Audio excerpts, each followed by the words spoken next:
The quantum anomaly detector in Dr. Sarah Chen's lab started screaming at 3:47 a.m. She had programmed it to alert her of any significant disturbances in local spacetime, but after 3 years of silence, she'd almost forgotten about it. The sound jolted her awake at her desk where she'd fallen asleep reviewing test results. The holographic display showed impossible readings, massive distortions in the fabric of space itself, centered about 300,000 kilometers from Earth. Sarah's hands trembled as she cross-referenced the data. This wasn't an equipment malfunction. Something massive had just arrived in Earth's vicinity, something that bent reality around itself like paper.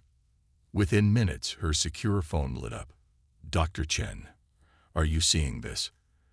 Admiral James Rodriguez's voice was tense. As head of the United Earth Defense Force's Quantum Research Division, Sarah had worked closely with him for years. "Yes, sir. The signatures are unlike anything we've ever detected. Whatever's out there, it's using technology far beyond our current understanding of physics. Get to Facility 0. Now." The line went dead. Sarah gathered her tablet and rushed to her car. As she drove through the empty streets of Boulder, Colorado, her mind raced through the implications. Her team had theorized that sufficiently advanced civilizations might be able to manipulate quantum fields for faster-than-light travel. Now it seemed they were about to get proof. Facility 0 was buried deep beneath the Rocky Mountains. As Sarah's car approached what looked like an abandoned mining entrance, hidden scanners verified her identity. The mountain itself seemed to shift as a massive door materialized and opened. Inside the command center, dozens of screens showed the same thing. Massive objects appearing in high orbit, their shapes obscured by the distortion fields around them. Admiral Rodriguez stood at the central console, his face illuminated by the displays. 17 ships, he said without turning. They appeared simultaneously at exactly the same distance from Earth. Perfect geometric formation. A show of force, Sarah said quietly. They want us to know how precise their control is. That's not all. Rodriguez gestured to another screen showing a transmission log. They sent this to every major communications network on Earth simultaneously.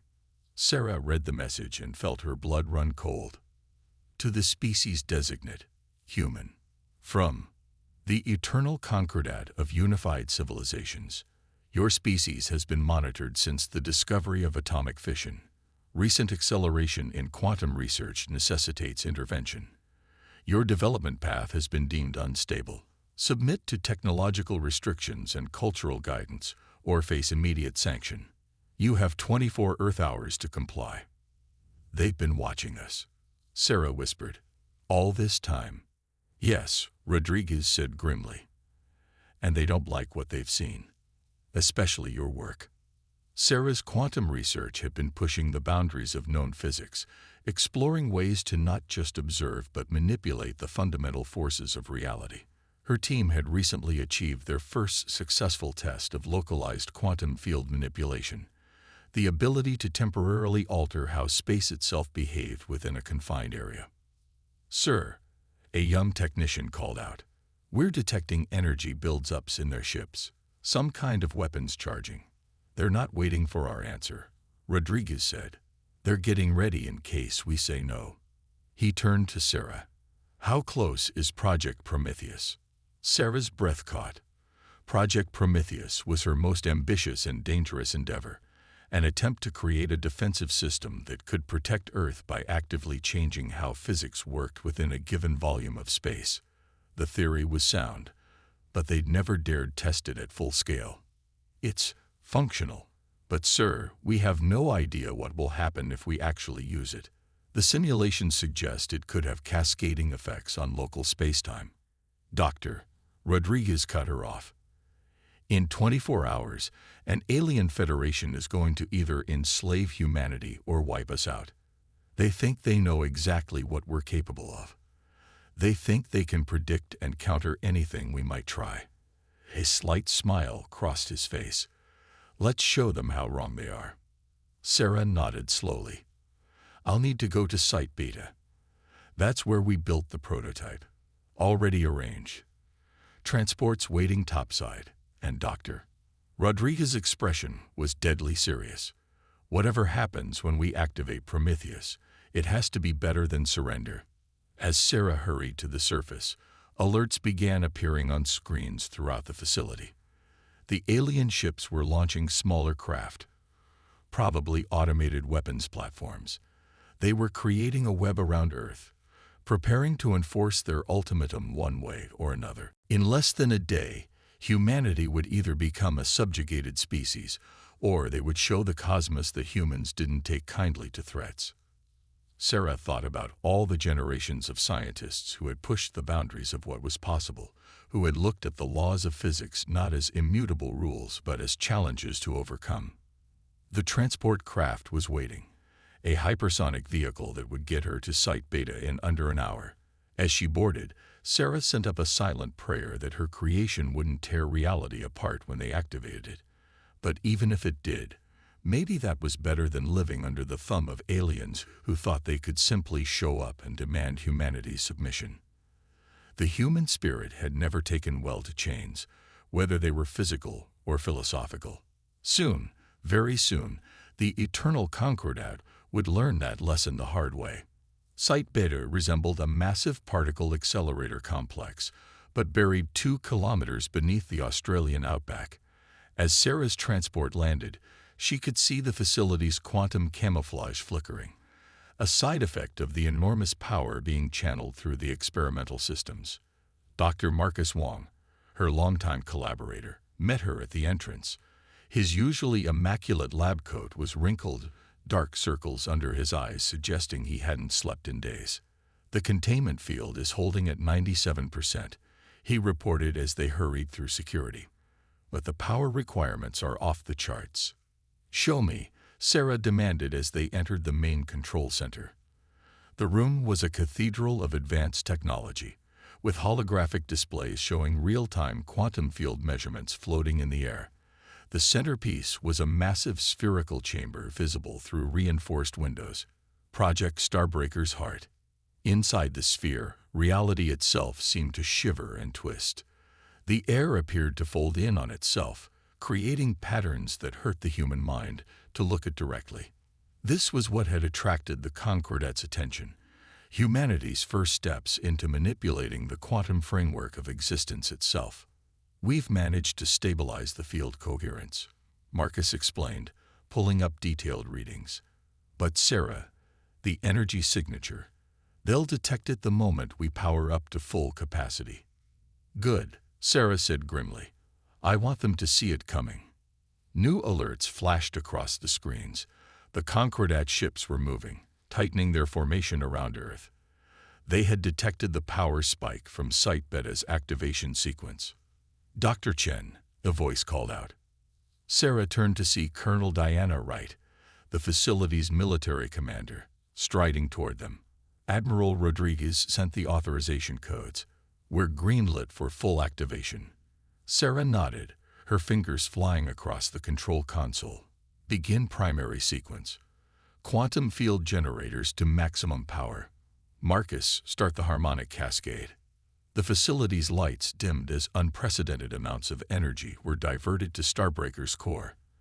The sphere began to pulse with an otherworldly light as layers of reality were folded and refolded upon themselves. "Concordat ships are launching interceptors," an operator announced. "Multiple incoming vessels on attack vectors." "They're not taking any chances," Colonel Wright observed. "They recognize what we're building here." "They really don't," Sarah said softly. "Because Starbreaker wasn't just a weapon, it was a key to understanding how the universe really worked. The Concordat used quantum fields like tools, bending them to their will. But Sarah's team had discovered something deeper, the ability to change the rules themselves." The sphere's pulsing increased in intensity. Where the Concordat ships bent space around themselves, Starbreaker reached into the quantum foam underlying reality and rewrote its basic parameters. The aliens might have mastered the game, but humanity was about to flip the board. "Energy levels at maximum," Marcus reported. "Field stability holding at 89%. "Sarah, It's working better than any simulation predicted. Alarms blared as the first Concordat interceptors entered Earth's atmosphere. They were beautiful and terrible, crystalline structures that seemed to phase in and out of normal space as they descended. "They're targeting major population centers," Colonel Wright announced, "deploying conventional defenses, but our weapons can barely track them." Sarah took a deep breath. This was the moment of truth. Initiate targeting sequence. Primary focus on the interceptor fleet. The spheres pulsing synchronized into a single, sustained note that seemed to vibrate through reality itself. On the displays, a wave of distorted space expanded outward from Site Beta at impossible speeds. The effect on the Concordat ships was immediate and catastrophic. As the wave touched them, their quantum field drives tried to compensate for changes in the underlying physics, but you can't compensate when the rules themselves are being rewritten. Ships began to break apart, their own advanced technology turning against them as space itself rejected their presence. "My God," Marcus whispered, watching the readings. "The cascade effect. It's not just disrupting their tech, it's propagating through their entire fleet." The Concordat's main ships were already retreating, their perfect formation breaking apart as they tried to escape the expanding sphere of altered physics. But Sarah knew they wouldn't get far. The changes Starbreaker had introduced would follow them, spreading like cracks in reality's foundation. "Incoming transmission," an operator called out. "The Concordat flagship is broadcasting." The message was short. "Cease this aberration immediately. You do not understand the forces you are unleashing." Sarah's laugh was without humor. "Send response. We understand perfectly. You came to our home and threatened our species. Now deal with the consequences." The quantum cascade was still expanding, forcing the Concordat fleet further and further back. Their weapons, designed to work with normal physics, were worse than useless in the altered space around Earth. "Status report," Colonel Wright demanded. "Interceptor fleet is completely neutralized," Marcus reported. "Main Concordat ships are in full retreat. The quantum field alterations are stable, and," he paused, double-checking readings, "they're becoming self-sustaining." "Sarah, we didn't just drive them off. We've created a permanent defense screen around Earth." Sarah stared at the displays showing the retreat of humanity's would-be conquerors. "Send a final message to the Concordat," she ordered. "Tell them, Earth is now off limits. Any further incursion will be met with technologies your physics cannot counter. We will not be contained." As the alien ships vanished into faster-than-light travel, Sarah finally allowed herself to relax slightly. Humanity had done more than survive. They had proven themselves capable of innovations that even ancient spacefaring civilizations hadn't imagined. But as she studied the readings from Starbreaker's activation, a new concern began to grow. The quantum cascade wasn't just continuing to spread. It was evolving in ways their simulations hadn't predicted. They had changed the rules of physics around Earth, but those changes were starting to take on a life of their own. The real question now wasn't whether humanity could defend itself, but whether they could control what they had unleashed. The Concordat's response came 3 days later, and it came with overwhelming force. Sarah stood in Site Beta's control center, watching as thousands of ships emerged from quantum space at the edge of the solar system. This wasn't a punishment squadron. This was a civilization-ending armada. "They've learned," Marcus observed grimly, studying the sensor readings. "Their ships are generating some kind of metastable quantum field. They think they can maintain their own pocket of normal space, even within our altered physics." Sarah nodded. "Clever. But they're still thinking like engineers, not revolutionaries." She turned to Colonel Wright. "Status of the defense network." "Starbreaker nodes are operational around Earth, Mars, and Venus," Wright reported. "The quantum cascade effect has created a stable defensive sphere throughout the inner solar system. But these readings," she gestured at the approaching fleet, "they're bringing enough firepower to crack planets." The Concordat fleet moved with precise coordination, spreading out to surround the solar system in a vast three-dimensional web. Their first attack wasn't directed at Earth. Instead, they targeted the quantum field itself, launching devices that looked like crystalline flowers into the altered space. "They're trying to restore normal physics," Marcus said, watching the readings, "creating bubbles of standard space-time that could let their weapons function properly." Sarah smiled slightly. "Initiate Protocol Omega. Let's show them why that's a bad idea." Throughout the solar system, hidden quantum sensors activated. These weren't weapons. They were catalysts designed to accelerate and direct the evolution of the altered physics Starbreaker had created. The Concordat's attempt to restore normal spacetime provided exactly the interference pattern Sarah had been waiting for. The effect was spectacular. Where the alien devices tried to create bubbles of normal space, the altered physics didn't fight back. It adapted. The quantum field rippled and shifted, absorbing the energy of the Concordat's technology and using it to fuel its own transformation. "My God," Marcus breathed, watching the readings. "It's not just adapting, it's learning. The field is developing new properties based on their attempts to counter it." Sarah nodded. That was always the true potential of Starbreaker. Not just changing physics, but creating a new kind of space that could evolve and respond to threats. She turned to Colonel Wright. "Launch the quantum drones." Across the solar system, stealth platforms activated, releasing swarms of small, autonomous craft. Unlike traditional weapons, these drones were designed to work with the altered physics, surfing the quantum waves that now permeated local space. The Concordat fleet's response was immediate and devastating. Energy weapons capable of vaporizing continents lashed out at the approaching drones. But in the evolved quantum field, the laws governing energy transfer had shifted. The massive power of their attacks was absorbed, redirected, and reflected back at them. "Their shields are failing," an operator reported with barely contained excitement. "The quantum field is treating their defensive systems like foreign bodies, breaking them down at the fundamental level." On the main display, Sarah watched as humanity's greatest achievement unfolded. They hadn't just created a weapon or a defense system. They had initiated the evolution of space itself within their solar system. The Concordat, for all their advanced technology, were fighting with outdated rules in an environment that no longer acknowledged their validity. "Incoming transmission," Marcus announced. "Multiple channels, priority signal." The message appeared on all screens. "CEAC the AS abomination. URDSTABILIs. NGVE Fefuende Mayan Tail Kioanistantes of Spacetime.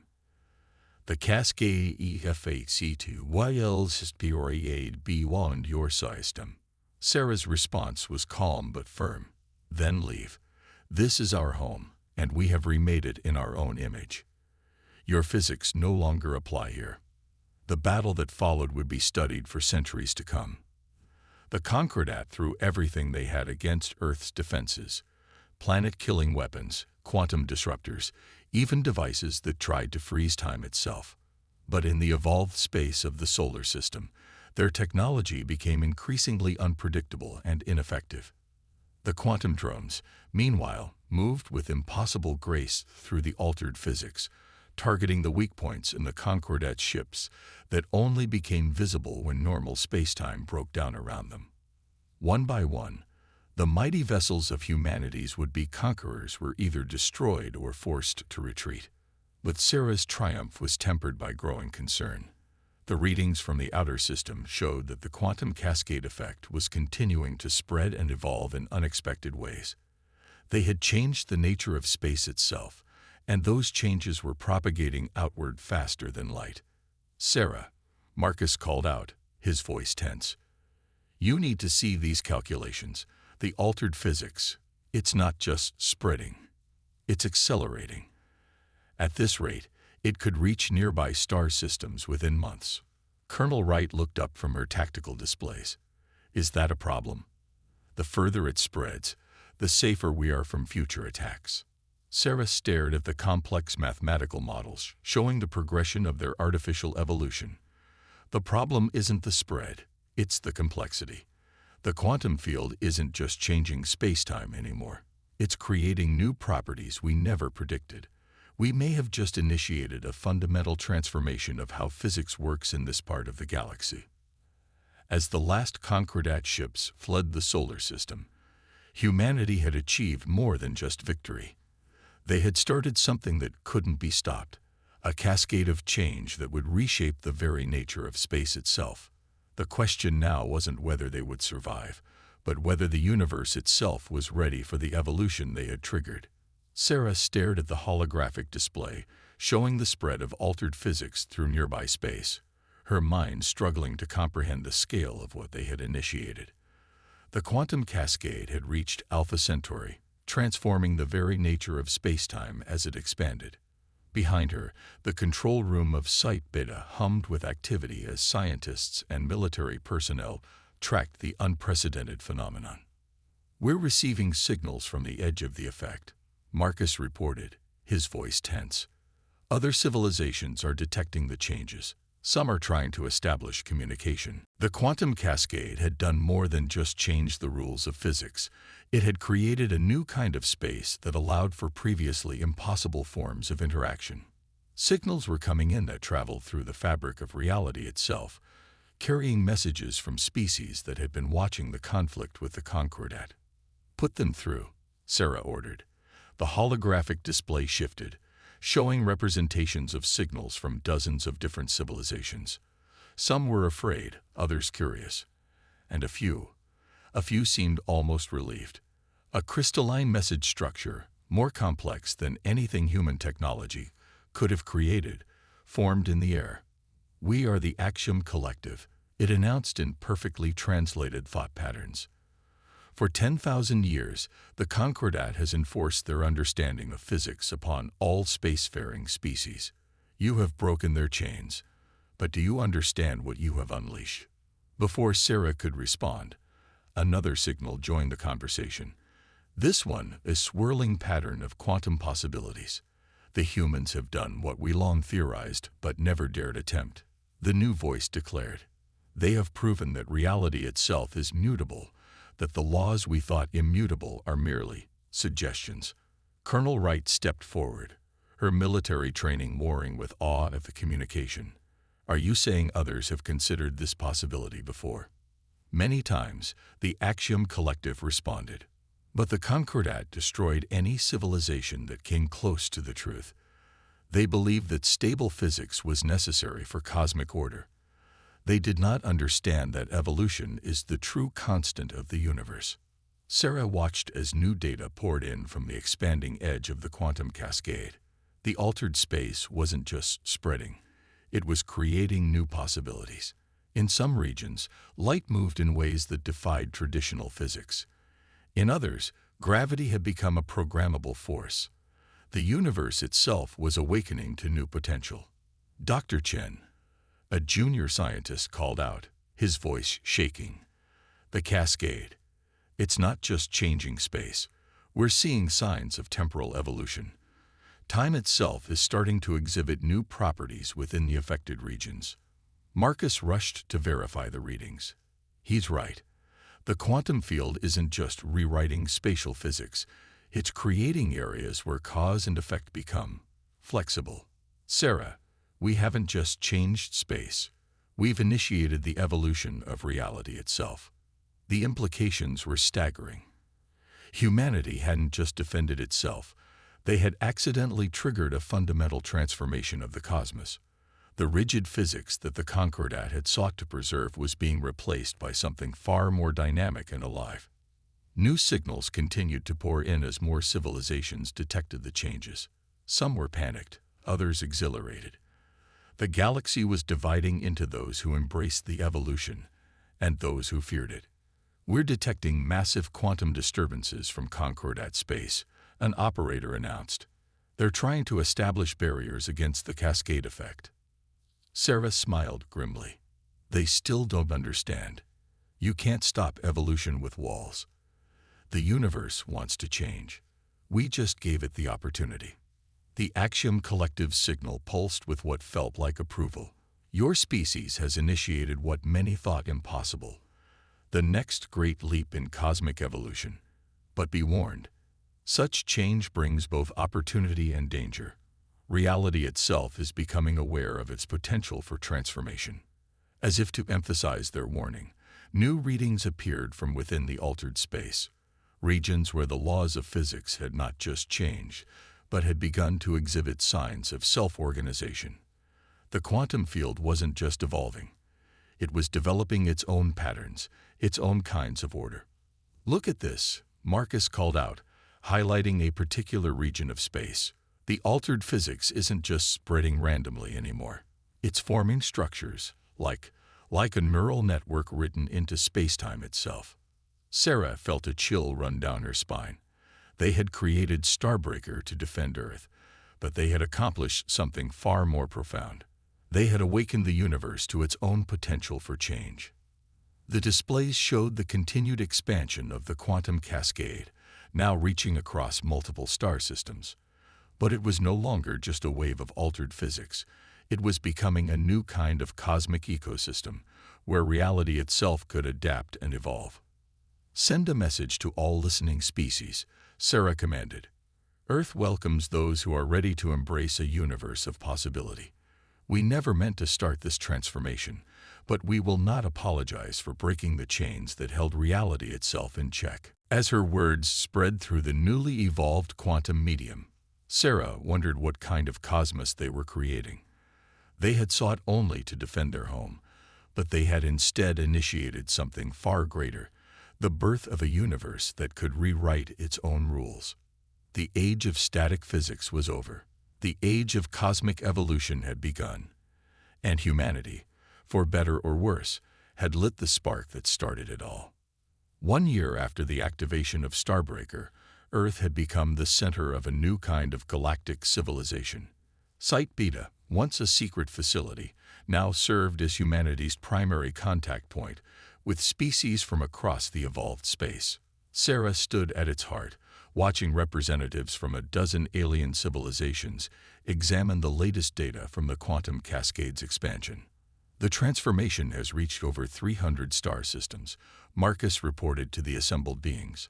Some appeared as holographic projections, others as pure energy forms sustained by the new physics. The evolved space continues to develop new properties, but it's stabilizing into predictable patterns. The Axiom Collective's crystalline communication form shimmered.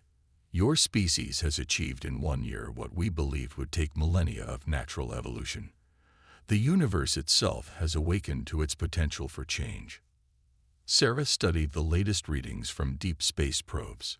The quantum cascade had indeed stabilized, but not by stopping. Instead, it had developed into a self-regulating system that allowed for multiple layers of physics to coexist.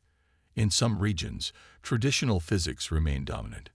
In others, reality demonstrated properties that defied all previous understanding. "We're detecting new signals from the Concordat border regions," Colonel Wright announced. The military leader had adapted well to her new role as Earth's defense coordinator in evolved space. "They're requesting a dialogue." The assembled aliens stirred with interest. The Concordat, once the supreme power in known space, had spent the past year trying to contain the spread of evolved physics. Their failure had forced them to face a new reality, one where they were no longer the arbiters of cosmic law. "Put them through," Sarah commanded.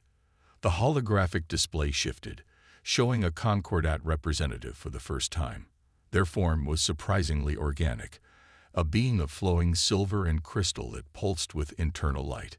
"Humanity," the Concordat being spoke, its thoughts translated by the quantum field itself. "We have spent a millennium maintaining the stability of spacetime. We believed we were preserving order. We were wrong." Sarah felt the attention of every being in the room focus on this moment. "What changed your mind?" "The evolved space. It hasn't destroyed reality as we feared. It has enriched it. Species under our protection are developing new forms of art, science, and consciousness that we never imagined possible. The universe is not dying, it is growing. Marcus stepped forward, displaying new data. We've discovered that the quantum cascade isn't just changing physics, it's allowing reality to express itself in multiple simultaneous states. Traditional space, evolved space, and completely new forms can coexist and interact. The universe hasn't become chaos. It's become more complex. The Concordat representative pulsed with what seemed like acceptance. We offer a proposal. Not surrender, not alliance, but cooperation. Help us understand this new cosmos you've created. In return, we will share our knowledge of the old physics, knowledge gained over millions of years. Sarah looked around the room, seeing support from the assembled species. Even those who had initially feared the changes now recognized their potential. Humanity hadn't just defended itself, they had opened the door to a new era of cosmic evolution.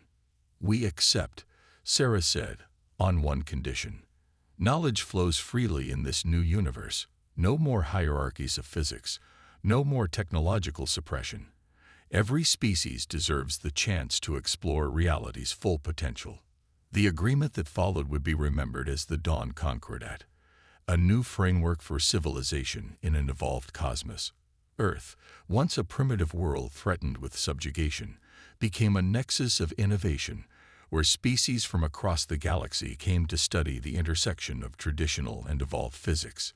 In the years that followed, humanity expanded into the stars, but not as conquerors or refugees.